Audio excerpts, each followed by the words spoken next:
Hello, everyone, and welcome to One Control Report Podcast, episode 345. I'm Benjamin Yoder, here today with a all-over-the-place episode. We're going to have a Final Fantasy XI update. Did you know? I'm still playing Final Fantasy XI.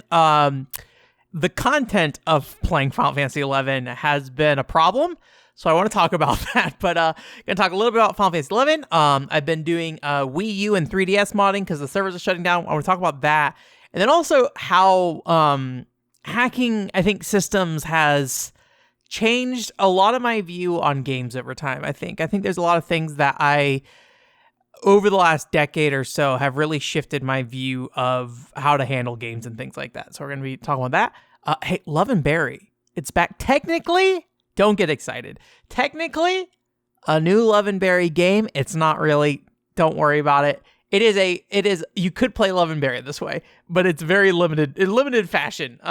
So anyway, Capcom is whisking away their handsome men. And also, we got a Zensis review, De-Stress with Zensis. We're going to talk about Zensis, a Nintendo DS game from 2008. It's supposed to de-stress women. I said women, they're women. But women. But anyways, we're gonna talk about Zensis and my inability to de-stress with Zensis. So yeah, that is our episode this week. Anyways, and a bunch of little things, little news stories here and there as well. That's just the high point. So Final Fantasy XI though, let's get into it. So if you don't remember, I haven't been listening to the show. I started playing the Final Fantasy XI fan servers back in, I think, September last year.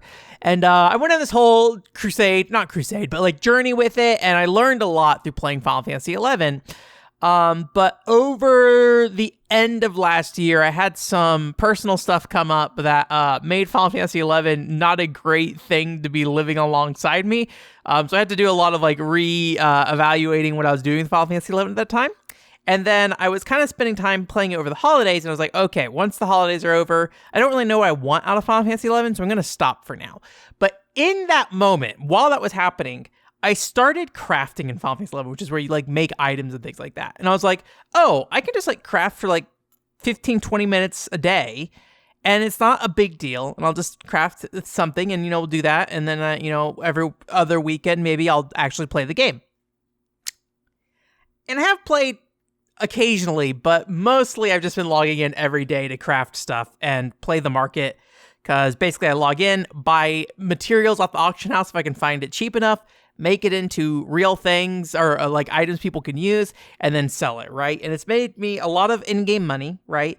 And it's been interesting. There's a process that I learned in that, right? Through leveling my crafting systems, also, trying to play the market and what kind of impact you as an individual can have on that market, depending on what type of tactics you take in terms of how much you're selling and what price you're selling it for. How can you modify the amount in the auction to kind of drive people to buy yours first versus others? Things there's a lot of really interesting stuff there. And there's also this whole idea that originally all these auction houses in the world of Bonadil, Final Fantasy XI's, world, were all separated. So you had different auction houses with different economies, and that's not true on this fan server, but it made me think a lot about that. And I'd say probably around early mid-February, I probably got what I needed out of that. And since then, it's been a very, I don't want to say unhealthy relationship, but I'd say it started becoming more of a mobile game kind of situation, where I feel when I see people play mobile games a lot, you'll ask them are you having fun with this, right? And I don't necessarily think you have to be having fun every moment you're playing a video game, right? There's games like Last of Us and stuff like that, right? And they make you feel and resonate with different things, right? But I wasn't feeling like I was getting much of value logging into Final Fantasy XI every day, but it was taking 15 to 20 minutes to do all this, so I just do it in the morning, wake my brain up in that time frame.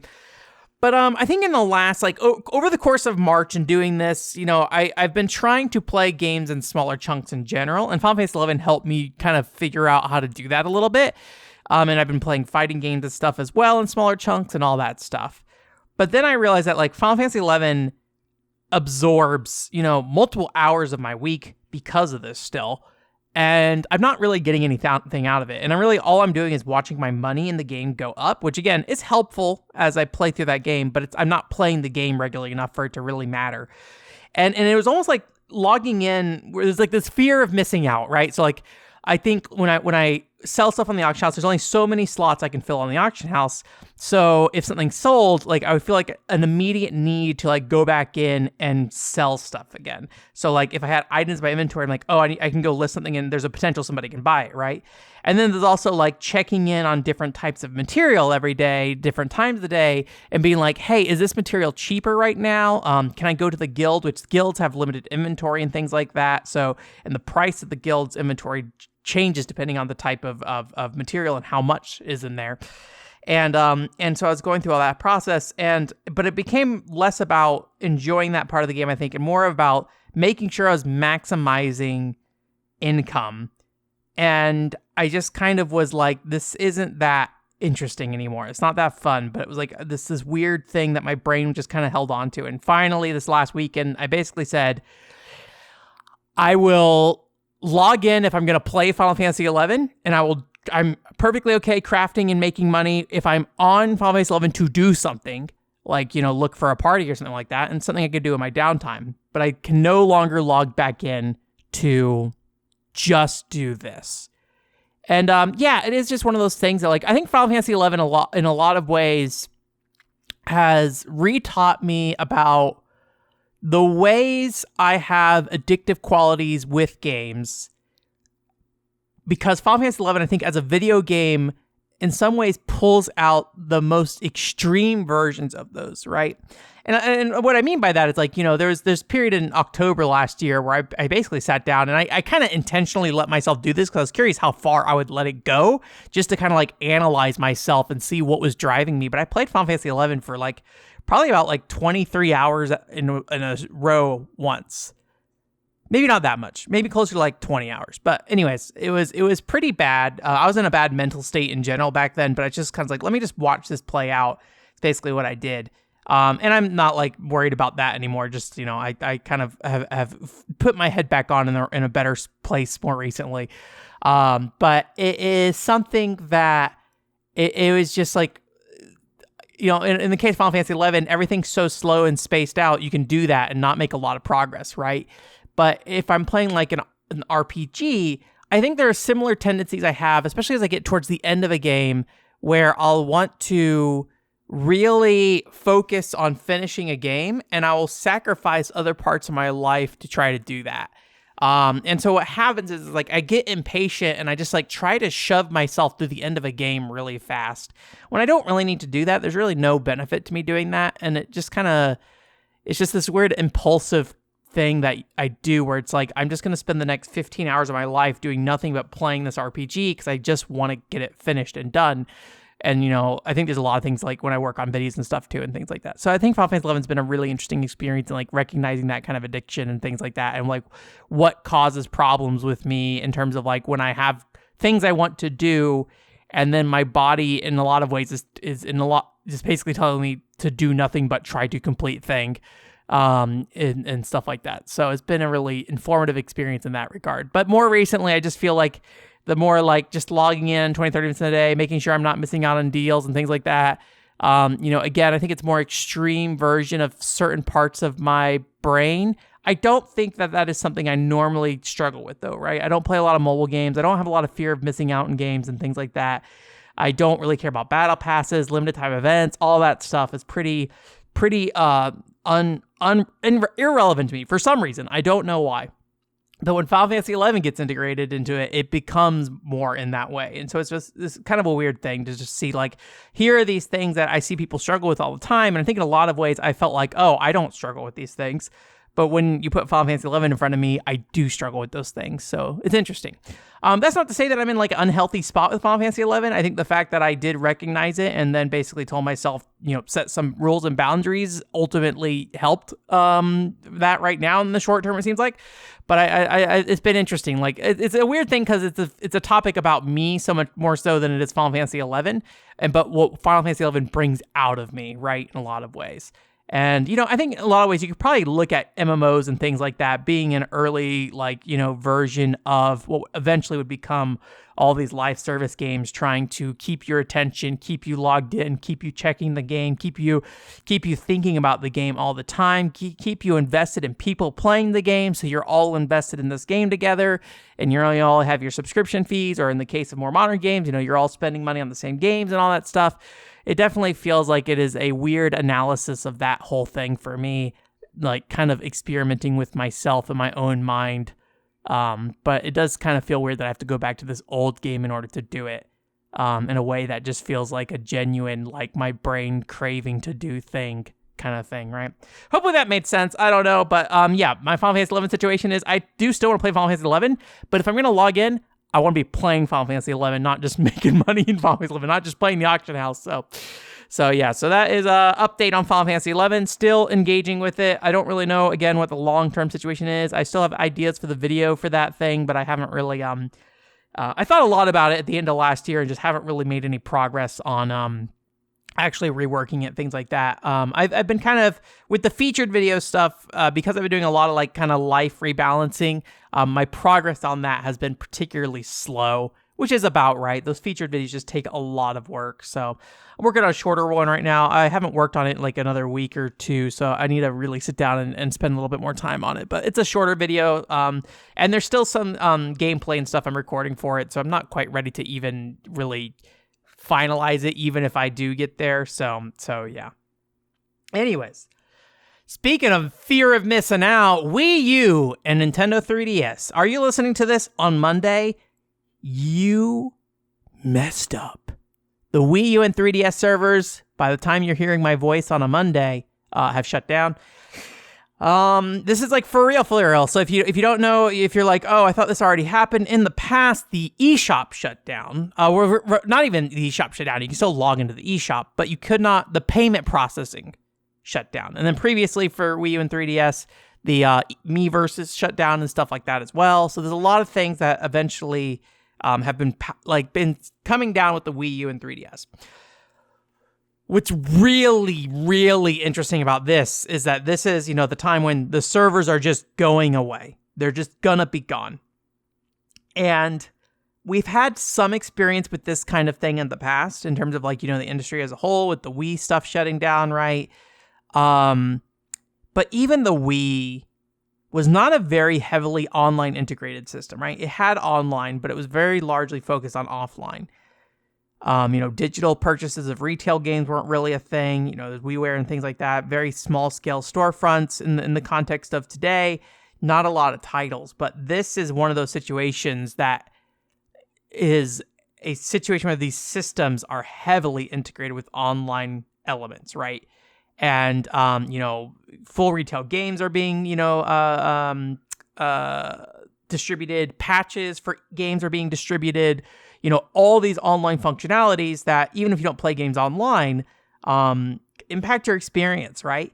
And this is really I feel like the first time we're having a major platform just kind of fall off, or have fallen off now, where this stuff is just not going to be available in an official sense. It's kind of crazy. I think I talked about this before. 360 and PS3 are still around, but I mean, this is coming for 360 and PS3, right? I don't think those systems are going to last much longer. The Wii U came out 7-8 years afterwards. Nintendo's been very aggressive about shutting their online servers off generally as a whole. So, I think they just realize that long term they don't really need this, and I don't think most people care about digital libraries. Especially through their experience, I don't think they've seen that care, right? They will resell you those games, right? That's their preferred situation. They don't want you to download those old games, right? I think it depends on who you're talking to, right? Like, I think if we're talking about people like me and probably anyone listening to this podcast, absolutely you care about your digital library, right? But if you are like my dad, the dude who buys Assassin's Creed every year, even people who, maybe pick up a Switch and just buy the big first-party Nintendo stuff, right? Like, I don't think they have a strong desire to go back to those old versions of those games. That doesn't mean they don't want to play the game. It just means they don't want to play it on a Wii U, right? So I'll buy it and play it if it's on the Switch, right? But if it's not on the Switch, then I don't want to deal with it, right? Even if I bought it on a Wii U, I don't want to deal with it. I really think that probably the majority of the audience probably is more in that camp of just like, they would, if you ask them yes or no, they probably would say, yeah, it'd be good to keep it, but they probably wouldn't care enough kind of thing. So anyways, so yeah, and so this service is going down, and I'll be honest with you, I don't have a ton of like digital purchases on Wii U. 3DS, I have a little bit more there, but these are not platforms that I've been physical focused, right? And these are not platforms that I heavily invested in, despite enjoying both of them. 3DS, I do have a lot more games, and I didn't go and like patch a bunch of games. I probably should have, but I'll get into it later. But anyway, so it's a pretty big deal. And, one thing I did with my Wii U was I went ahead and patched all my games. I only had like 5 or 6 games that I haven't played yet. And then I had like 10 or 15 other games that I just went ahead and made sure they were patched up and stuff like that too. And then I just went and made sure all my games were downloaded, because I have a hard drive that I bought for Xenoblade Chronicles X specifically for loading times and things like that. So anyways, I'm getting too much in the weeds here, but yeah, I just think it's a really big deal overall. And the big reason I really kind of maybe...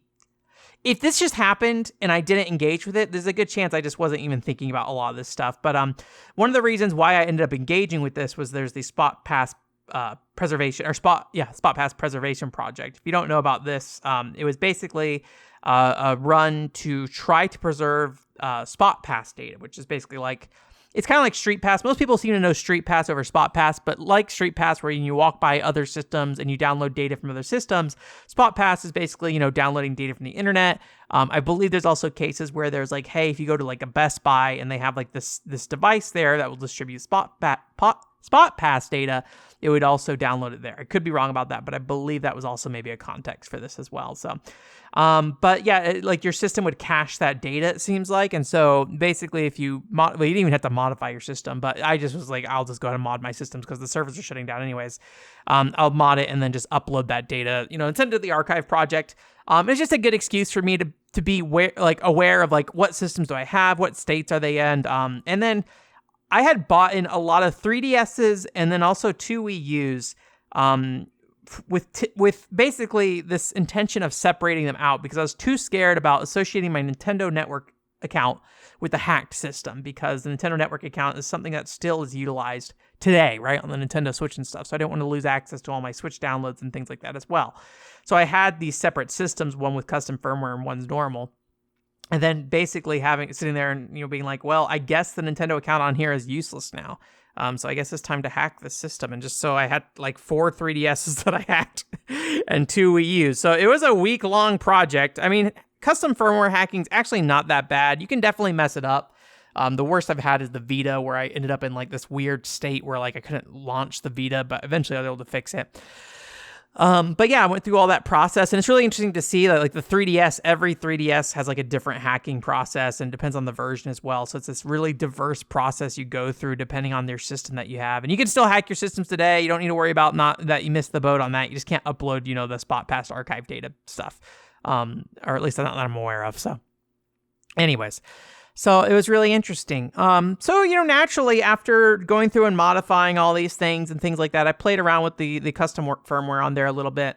The Wii U is kind of, I would say closer to what I remember the Wii being kind of, where it's like, there's a lot of apps and tools you can use, but it doesn't really feel like a ecosystem, at least like when you first install it and like things like that. Like there's a homebrew store you can go to, but unless you really know what you're looking for and why, it's not something you really browse and just download kind of thing. So like a lot of custom firmware, for me at least, it is very much about pursuing some particular interest that you have. 3DS is a little different. If you're not aware, there's this thing called HShop on Nintendo 3DS, which is basically just the eShop kind of. It doesn't look nearly as nice. But it is a shop where you can go, and it's not a shop. You just download games, right? Which a lot of systems have this, but in the case of at least the HShop, it seems like this is going to a different server than Nintendo server. So you just go and you're like, I want to download Triforce Heroes. And, it shows you Triforce Heroes. It says, okay, here's all the versions of Triforce Heroes. Here's all the regions of Triforce Heroes. pick the one you want. Also, we will distribute you the patch files through this thing as well. Now, I believe HShop does not have everything. Nintendoji, for example, is not on HShop for DSiWare, but it has a lot. Chances are most people are going to find what they need on the HShop. But it is this weird feeling of just like, oh, now that I've installed this thing, like, every major 3DS game and even, most of the nicher ones, right? It's just available in like 2 clicks. And, I think I'm a big believer in like buying and supporting developers and things like that, right? I don't really hack my modern systems for any kind of piracy. I think there is probably situations that there's like weird wiggle room with me where it's like, oh, like, can I play Castlevania on a subscription service? And I'm like, I don't really want to do that, so I'll just go about whatever way. I'll figure that out if I want to play Castlevania and don't have a copy of it around me for some reason. I think I have it on Wii U actually. But there's a lot of stuff like that, and I'm not opposed to using ISOs and ROMs, in different situations depending on what I need and why. I'm doing some testing between different versions of certain games right now, and rather than having to go buy every version of that game, it's just nice to be able to go and burn one of the other versions and just do the testing I want to do between those versions and just confirm stuff, and also just kind of see how those changes affect the game and stuff like that, right? So there's a lot of good reasons why I would like to do that without having to invest, $30-$40 into like 4 or 5 different versions of a game that are no longer in print, right? They're not being sold, kind of thing. And so on 3DS, now that the eShop's shutting down, there is no way to purchase those games, in a way that supports the developers. The physical copies, only support, the people who are reselling them, which I don't really have I've never been the kind of guy that's like, oh, we got to protect the reseller market. I'm just like, I think it's perfectly fine to ignore those people overall and not worry about their financial investments. That's the decisions they made when they purchased those games, if they're trying to consider the value of it, right? But yeah, it's just this weird feeling of just like, oh, now I can just like press a button and in 2 clicks have this thing here and play it, right? And especially I felt this way after like WiiWare shutting down and stuff like that. The games I bought on WiiWare, on the Wii, I bought, like, the way I view it is like when you buy a bunch of games, especially like Rise of Store shutting down to basically download them, what you're really doing is planting a flag, I feel like, right? You're planting a flag saying, I supported this, I purchased this legitimately, here it is. Then my Wii died, and all those flags I had planted were gone, right? And then Nintendo, not going to help me, right? They're like, whatever. And it's just like, okay, well, I supported these games, at the time, so I guess I'll just go download them again, because otherwise, what else am I going to do, right? What am I going to worry about? And stuff like that. And then I just kind of realized in that moment, just like planting I bought those games to plant a flag, and many of those games to this day, I have not played, right?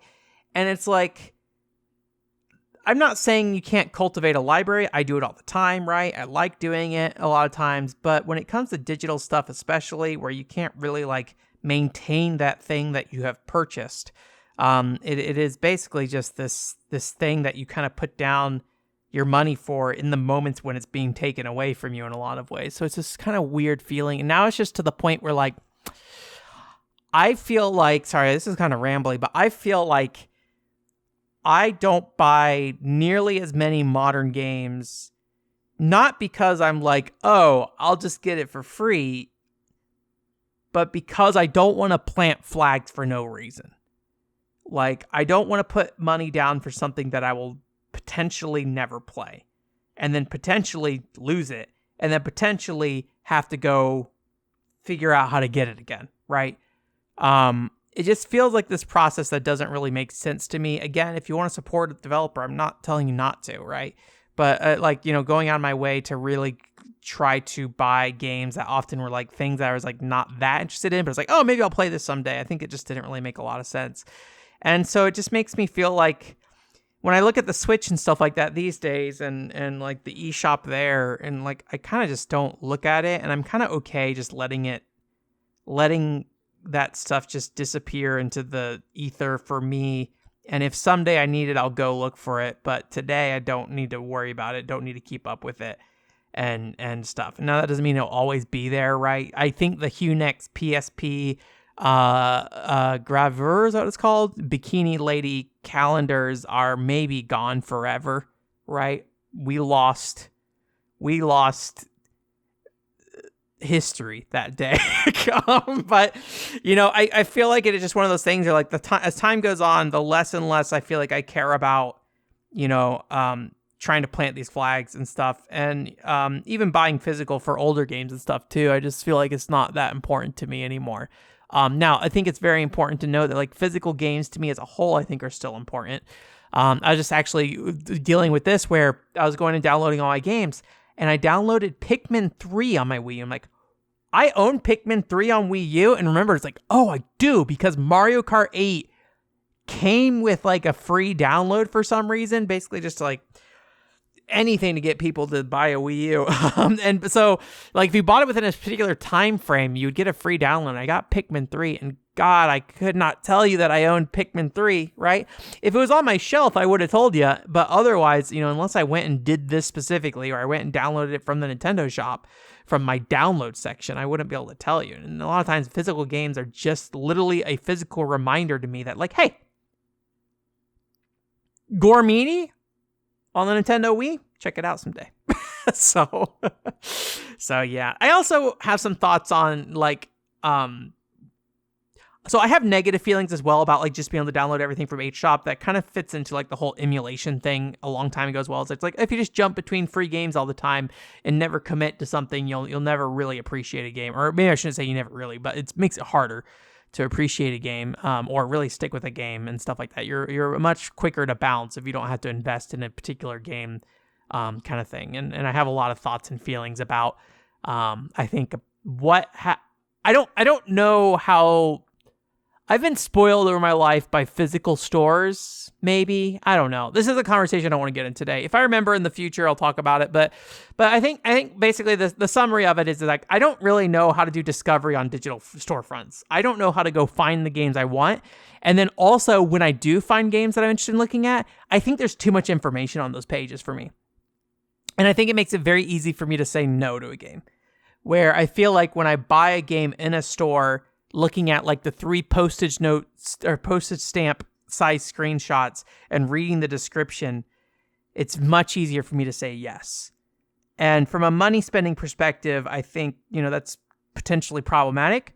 But from a discovery perspective of finding games, I think that is actually a negative, where if I can understand a game more upfront, the less likely I am to be willing to look at it. Like, if Battle Rage on the Wii, the mech combat game, if I saw that on a Steam page, I would not have bought Battle Rage. But on the Wii, with tiny screenshots, and I was like, imagining the idea of, like, mechs fighting each other on the Wii, sure, I'll check it out for $5. But on Steam, I can see what it looks like, and I go, So that's kind of the whole argument there. So I was like, I'm going to leave this behind, but then I realized, like, I don't know if I'll talk about it next week. So let me just kind of give a high level explanation of that. So anyways, that's what's been up with me. Sorry, I kind of rambled on for a long time. This is probably going to be a long show, just as a heads up. So we're going to keep going through. Let's get into some news stories here. DL Site. If you don't know, DL Site is a Dojin website. They sell Dojin games, Dojin books, and stuff like that. Collections of art from different artists, things like that. And if you want to get Comic-Cat stuff, but can't go to Comic-Cat, you can often find various books and things like that from different Comic-Cat shows there and things like that. I think it's really important to note that, like, Dojin content in general is not inherently sexual. Dojin content is just kind of like fan-made goods and things like that. But there is a willingness to explore that space. And if you go to Comic-Cat and stuff like that, it's definitely something to be aware of. And then going to DL Site is something to be aware of as well. So apparently DL Site's in some kind of hot water, though, because they have that erotic content. A lot of that erotic content is not necessarily what especially Western companies want to be associated with, if possible. And so one of those types of companies are payment processors. So Visa, MasterCard, I think American, whatever it's called, American something. All of those companies have disabled the ability to process transactions on DL site, which I forget where I saw. I think I have like an Automaton Media report. I forget if this is in there or not, but I believe they said that like 50% of DL sites transactions happen over these credit card companies from the West, kind of thing. I don't know if it's specifically Western. I don't know if those companies have a presence in Japan, but basically they were asked to get rid of some stuff, and they kind of danced around a little bit and then just got basically disabled from selling.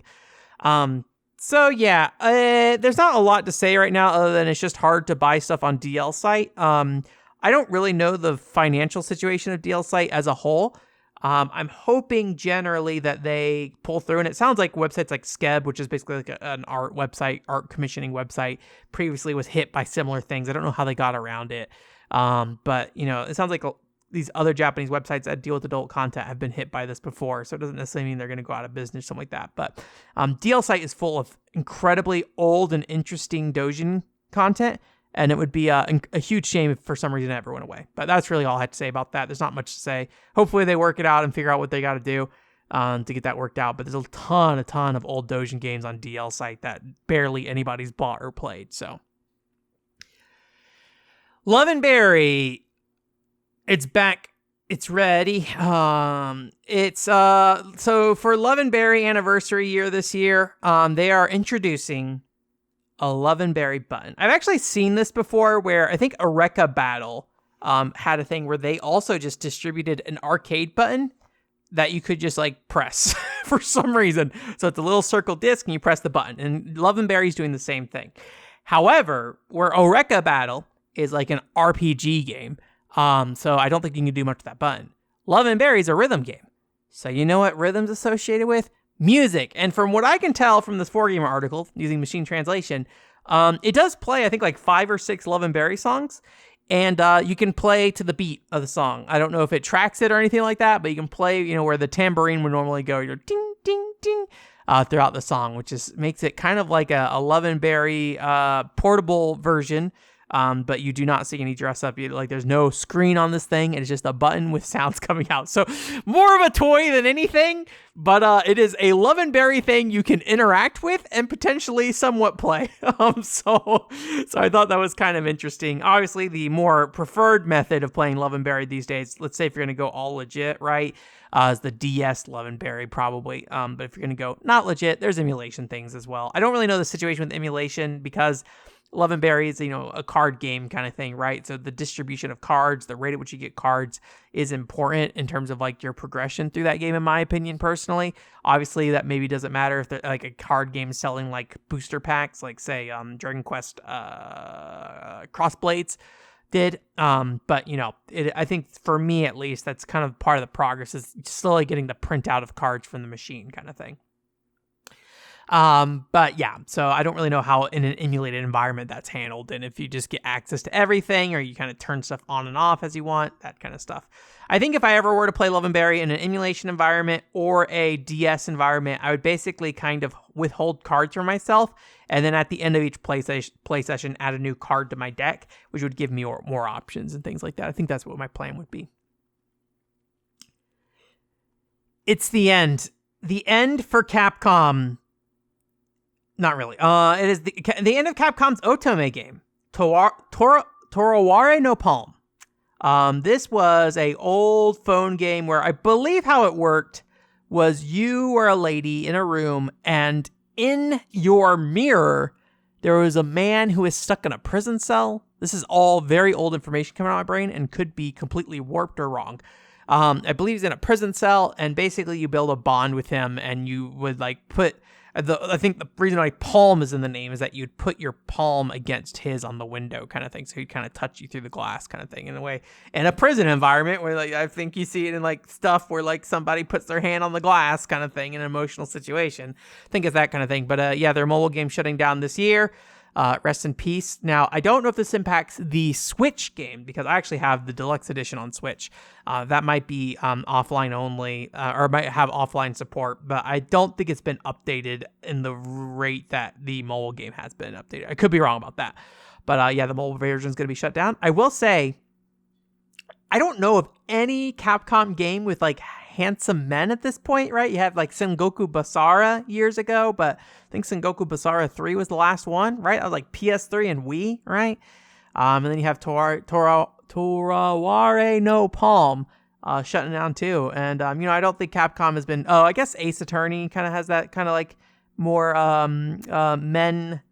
men appeal, women loving men appeal, I guess. I don't know how to put it, but I think that has something there. When was the last Phoenix Wright game though, or last Ace Attorney game?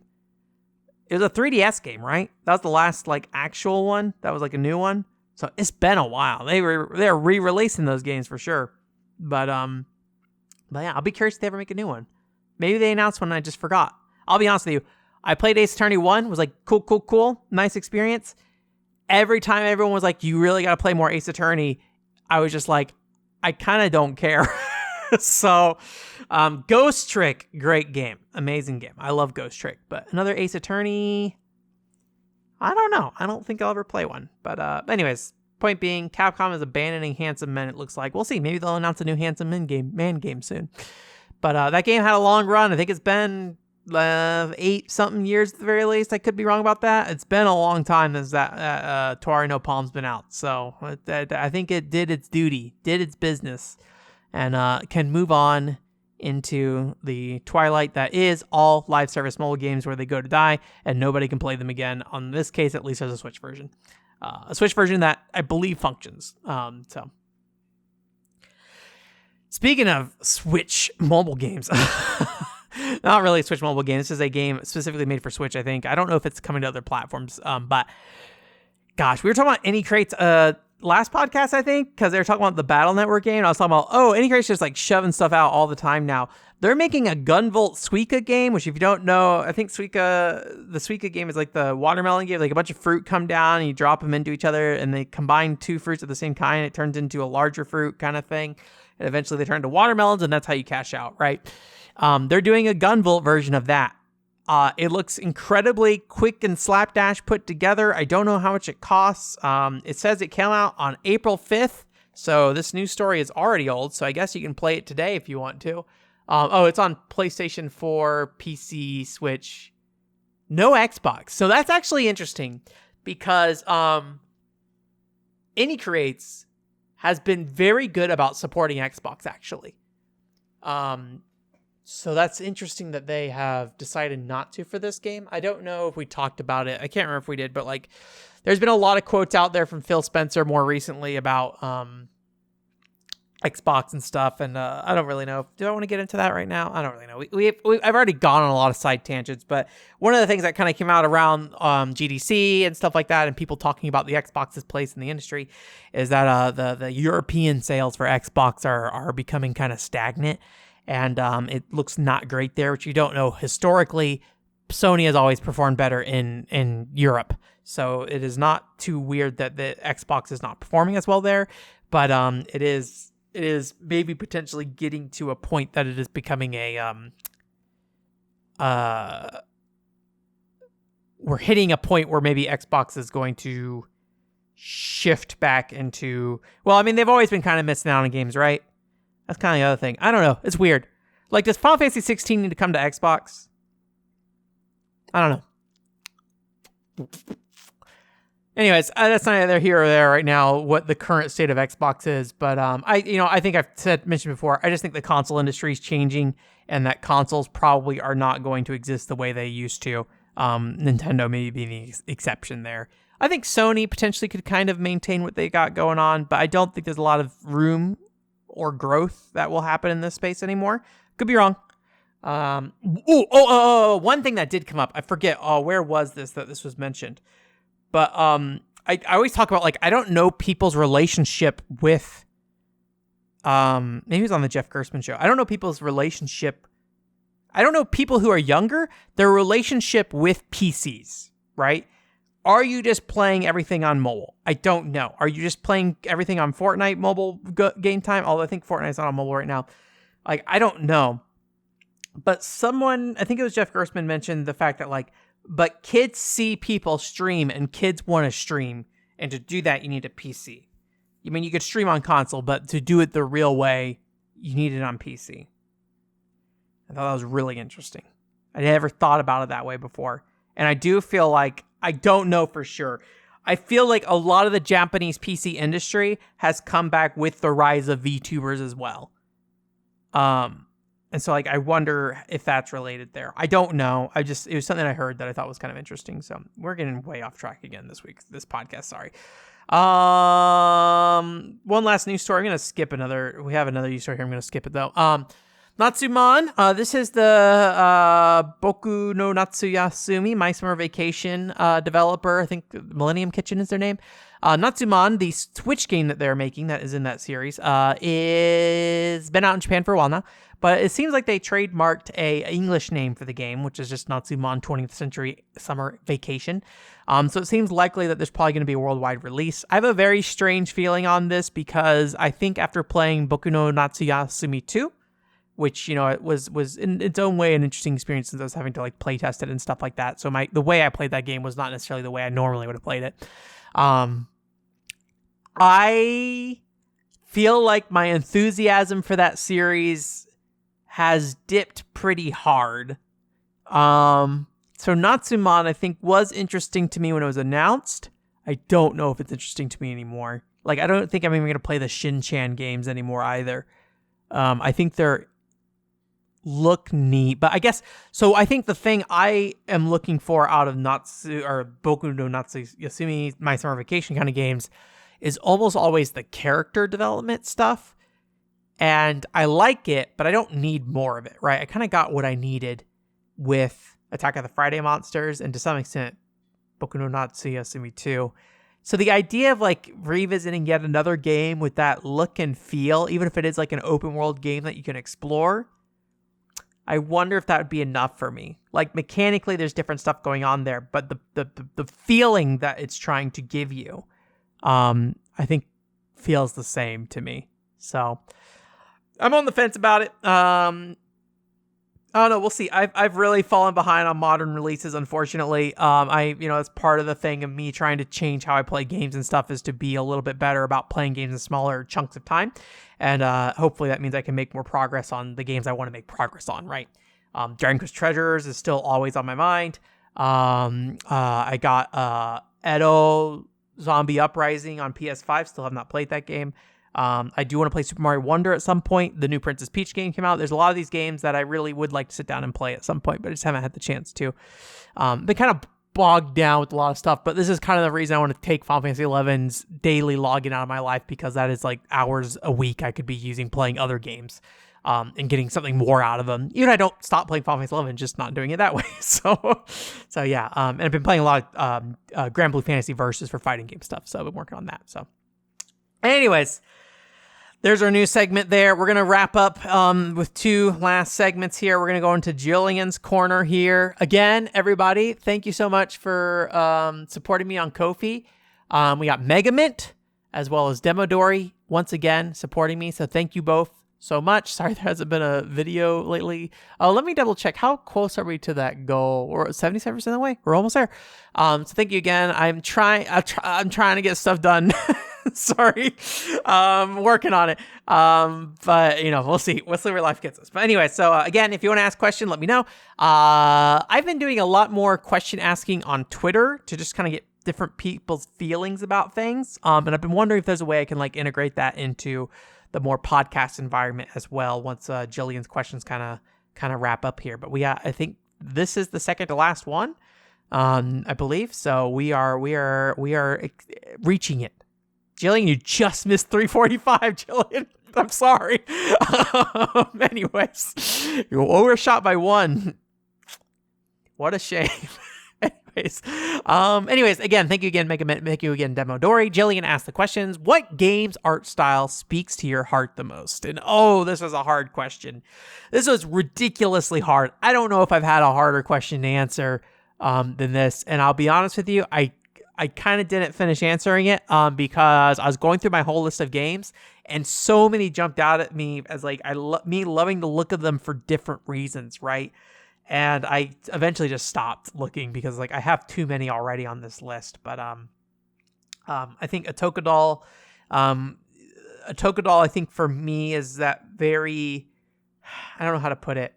There's some things about Aikatsu and Prepara that are very idol focused, and I'm not a huge fan of the idol aesthetic. And maybe part of that too is this feeling that like idol aesthetics feel more like aimed towards, I don't know, like when you make an idol outfit, right? What is the intention of it in a lot of ways? And I feel like a lot of times it gets kind of into like this kind of sexier space a lot of times, even though games like Aikatsu and stuff like that typically feature younger characters, right? In case of Aikatsu. I could be wrong, but I feel like the outfits feel more like, I would expect on like a stage show kind of thing, which is, accurate for what they're trying to do. And I think I really love that a Tokadol is that kind of like goth or that Lolita fashion kind of thing. Very cutesy outfits, very, very, elaborately designed and things like that. And I like that it is just like very set in that way. There's a couple of outfits that are like more kind of idolish, but they seem to be the outliers outside of the other outfits. And so I really love that part of a Tokadol as a fashion rhythm game and stuff like that.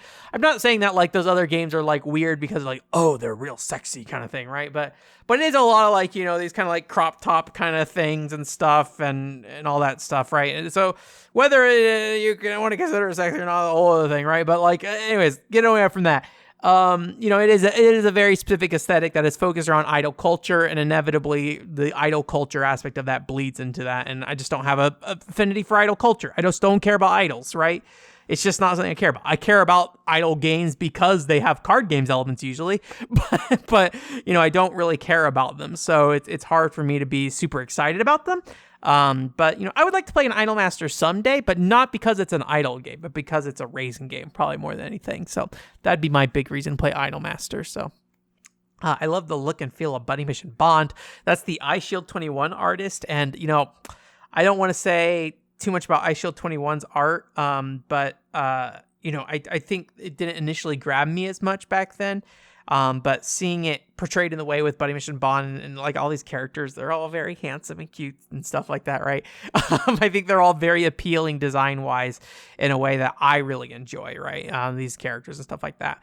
That being said, I'm not saying that you shouldn't be able to play with different styles, but like, I think Buddy Mission Bond is everyone's very handsome and cute kind of thing usually, with some exceptions like what's his name? Accord or something like that. I think his name is he's an older fellow in that game. He's a big pudgy guy, kind of thing as well. But there's a lot of very, very prettied up character design, and I really like that in Buddy Mission Bond.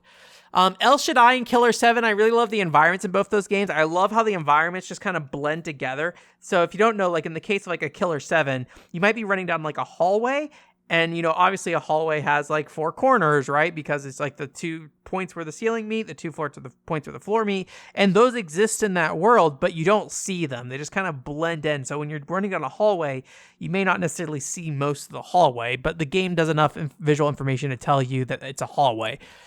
Killer 7 or El Shaddai is a very similar feeling, I think, although I think maybe a less so. There's more detail in the environment. Things are a little bit more defined, but it has a very similar feel to that. I like the look of Xenoblade Chronicles 1 a lot. I think Xenoblade Chronicle 1 has a really cool, like, Vagrant story-esque look to it.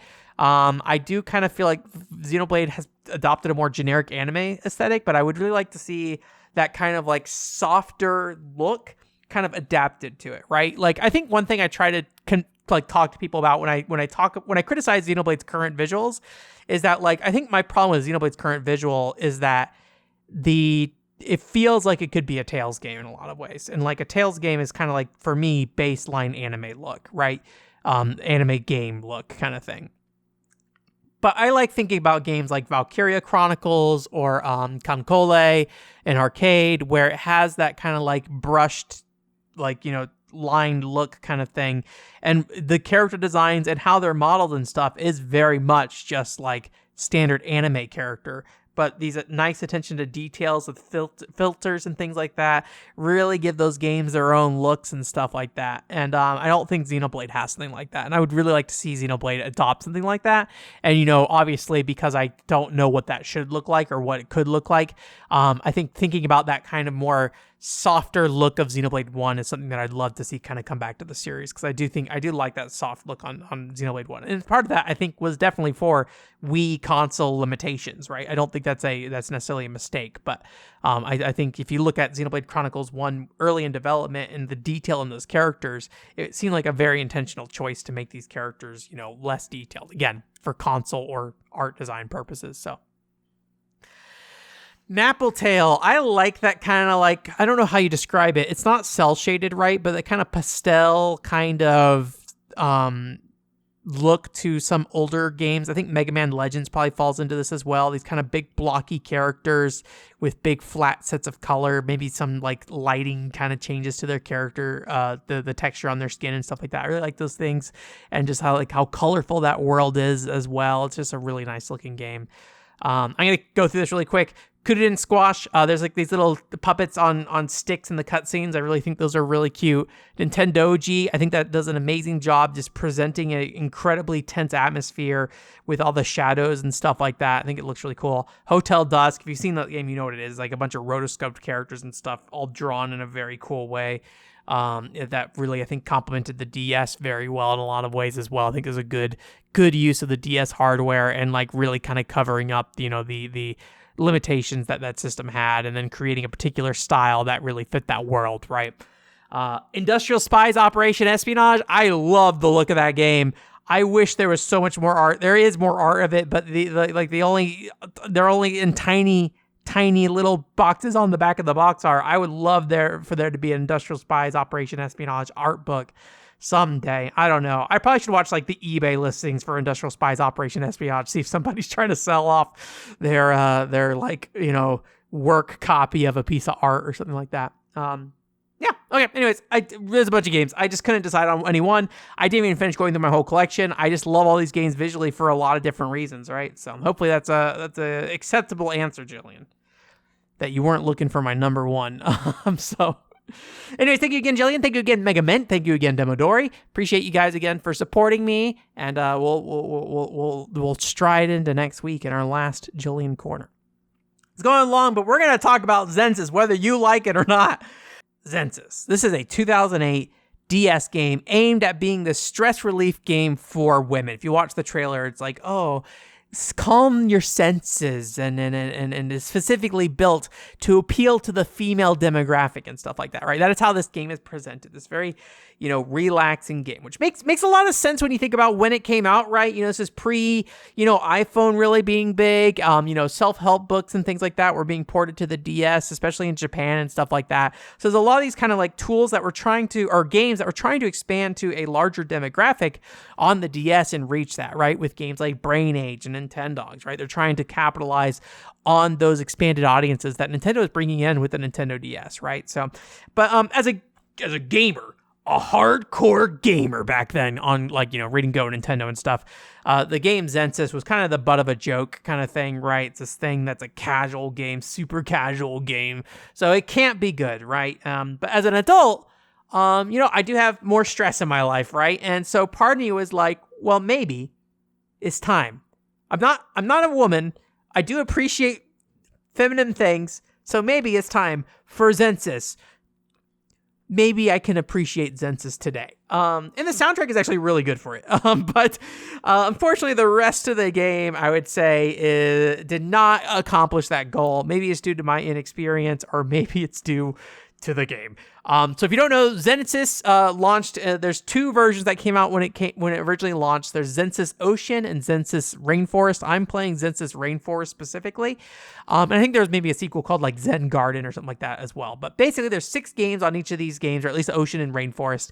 And usually, these games are some combination or moving objects or trying to get objects to connect each other from manipulating the board, removing all these pieces from the board as well, or completing a sequence of images or shapes kind of thing, right? So there's a lot of very kind of, basic, almost like Bejeweled-esque games in a lot of ways. And they have like a nice presentation to them. They have a nice look and feel to them. You know, again, the music in this is really, really good. And I think overall, if you're going to think about like the most de-stressing thing in this game, it's the music. But, you know, there's some nice title screen with like a waterfall coming in, and each of the games have, you know, this very decorated background kind of thing. So they really dropped a lot of attention of detail into the presentation. All these mini games, I would say, most of the time are not particularly challenging. It depends on what you start your intensity at. You can choose a level of intensity. So if you do start at the highest level, it definitely is hard. So you can make it hard if you want it to be hard. But, you know, in the case of Zensis, I'm thinking, you know, I don't want to be super stressed. So let's just play starting at the baseline kind of thing, right? And so what you do is you're playing these little mini games, and, you know, you're completing, you know, 5 or so challenges within them. Each mini game has like unique challenges, but they're more or less just like, hey, reach this score, or, hey, clear this certain number of boards, or something like that, right? So it is a score chasing game at the end of the day. You're still chasing a score. There's a leaderboard, all that stuff.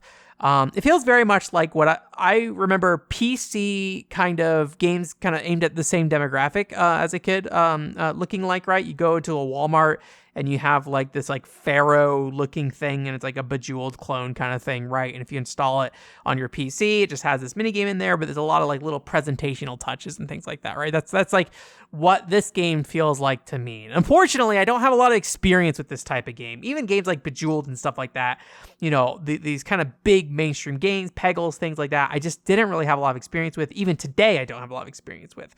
But I think individually, a lot of these games are perfectly fine. They're functional. They play well enough. So, you know, I don't really know if I have a lot of strong feelings on them. I think they're okay, and they function for what they're trying to do, you know, from a mechanical standpoint. So what I want to talk about more is the overall concept of this game, right? Which is stress relief, right? That is what they're pitching this game as. That's what they want you to get out of this is to be de-stressed, right? And when you are playing at the baseline difficulty, I will say there's a very, I don't know if numbing is the right word, feeling, but there's a feeling of just like indifference to what's going on. It's super easy. You know, you're just kind of sitting there flicking through these puzzles, you know, dropping stuff in, and, you know, you're really, really on autopilot, right? You're just kind of sitting there letting your brain just kind of do the stuff without you thinking about it too much, right? It's almost like this weird combination of your brain processing something and then a muscle memory, despite your brain kind of needing to figure it out, right? I don't know if this is a me issue, but I just found this part of the game not particularly de-stressing. I just kind of found it boring. And a lot of times I would just find myself wishing that the game would end sooner, kind of thing. And which you can, you know, setting your intensity higher, you can do. But the problem is when you go to a higher level, whether it be through playing it or through setting your intensity higher, then the game actually gets kind of tough. And so I don't find that de-stressing either. So it's this weird thing where I'm either intensely bored or I am stressed because there's a timer on screen telling me to solve this puzzle, and I'm just not like putting together the pieces the way that I like. And the more stressed I get, the less likely I am to put the pieces together. That's kind of part of how my brain works, was like under stress, I have a hard time solving problems a lot of times. So like, it feels like that difficulty ramp up was almost undesirable for me at some point, because it's just like, I don't really want to be here because I want this game to de-stress me. But now I'm getting stressed out because I'm having to solve this problem, and the timer is going beep, beep, beep, beep, stuff like that, right? And so it's just like, I never really felt de-stressed playing this game and things like that. So I ended up shifting away from this idea of like, I want to be de-stressed from this game. And I said, okay, it didn't do this for me, which is perfectly fine. Maybe it does for someone. If you are de-stressed by Zensis, let me know. I would love to know. I would absolutely love to hear your experience with Zensis if you've played Zensis. But, you know, I was like, let me just try approaching it as a score-based game. And when you do this, there's another problem that happens. This is an incredibly unstable game. It crashes a lot. I feel like it was probably like 25 to 30% of the time I could not reliably expect to finish a game with the score that I got, right? There's times that it would like kick me, it was like hard freeze my Nintendo 3DS. There's times that it would send me to like a level select, And I have a vague recollection of this being an issue at the time and it being kind of a funny thing that like, oh, you sent this level select if this game crashes, kind of thing. So it's this really weird, I've never played a game that is just like this inherently broken, because it's like, it's not even like you're doing anything to cause a crash, right? It's like, not like, oh, I got my score so high that like, the game got over this number that it can't calculate, right? It's not like, oh, I found this weird little thing that can happen in the game. The game just straight up just will crash under normal play. And when you're trying to go for challenges, you're trying to go for score, if you can't guarantee that your score will be properly accounted for, it's really hard to commit to spending a lot of time playing these games that I find a lot of times to just be very boring, and stuff like that, especially if you're just like in it for the long run, trying to clear as many boards as possible, challenge, or trying to get, a highest score. And so, it feels like your experience is kind of nullified in that sense once a crash happens and stuff like that. So I just ultimately couldn't really find a way for Zensus to work for me. I think what Zensus works best for is that if you are stressed, go into YouTube and search Zensus Rainforest, DS music, OST, whatever, and listen to that. I think that is the best way to de-stress with Zensus, is to not play Zensus and just listen to the soundtrack. Because from a presentation standpoint, it absolutely does try to do something, and I do appreciate that. And I think that is what Zensus has going for it, is its music and to some extent its visuals, but the visuals aren't dynamic in any way that make it feel like it is a very unique game in terms of how its visuals work. I would say probably better off just closing your eyes and imagining a rainforest, imagining an ocean, and relaxing and meditating and something like that, right? I think that is just a better situation. And I wonder if Zensus would have been better not being a game, right? This is 2008. The definition of what a game was not as broad as it is today, right? At least, when you look at the mainstream audiences and things like that, even something like Brain Age is scoring you, but based off age instead of a score, right? It's just they're modifying how they present that to you. But games like Nintendogs, which even Nintendogs has like competitions. Maybe Electroplankton's like a great example. If you know Electroplankton on the DS, where you just sit there and play music, there's no goals, there's nothing. Electroplankton is a more de-stressing game where you just sit there, play with the music toy in front of you, and just enjoy it for what it is in that moment. And when it's done, you just close it, and at no point does Electroplankton follow you after that, right? It is just there to be there in that moment, and what you do in that moment doesn't really matter. So I think Zensus may have been better served by an experience like that, but we'll see. I maybe someday I'll check out Zen Garden. I think it came out like a year or two after Zensus, so maybe it's something that I think it's the same series. The box art looks very similar at the very least. It might be Zensus Zen Garden, I don't remember. But anyways, I think it is something that I might look at some point just to see if it's improved. But from what I looked at, the Ocean Edition, it just didn't seem any better really than Rainforest. And I don't know, like the crashing again, I'm gonna guess that game crashes a lot as well. They look like very similar games, so I don't know. But anyways, it's just something that I really was disappointed by, because I think I was really coming in hoping it would be this kind of unique, kind of stress-relieving experience. But what I really got were, fairly decent puzzle games, but just in a kind of buggy package. So anyways, that's it for this week. Thank you for coming on my Zen journey with me, Zensus Rainforest Edition. Maybe I will review Zensus Ocean Edition. I marked it as null because I think if I were to like quote finish that game on my backloggery, I would do all the challenges. But with how the game crashes, it's not worth my time and effort to bother with it, I think, anymore. I just kept trying to enjoy it and just couldn't find any joy in it. So, the Ben way.